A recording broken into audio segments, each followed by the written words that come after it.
Content creator, welcome sa mundo ng content creator. Alam mo ba kung ano ang pinasok mo? Ang pinasok mo ay trabaho. Hindi biro ang iyong pinasok. Marami ka ditong pagsubok na pagdadaanan. Pero marami ka ring matututunan, maraming madidiscover sa sarili mo. Tips number 1, dapat matatag ka. Dapat matatag ang loob mo dahil hindi biro ang pagdadaanan mo dito. Pangalawang tip, dito ka na sa harap ng camera. Camera na lagi ang iyong kaharap. Kaya dapat wala nang hiya-hiya.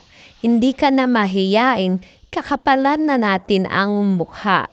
Yan ang pinakakailangan natin pero madedevelop mo ito. Unti-unti. Siyempre, pagpasok mo dito, hindi naman gano'n kaagad-agad, di ba? Pangatlong tip, dapat hindi ka dito napapagod. Di ka dapat tamad kasi marami tayong trabaho dito. Yan muna ang ibibigay na tips sa inyo. Yan tatlong yan kasi kailangan natin yan.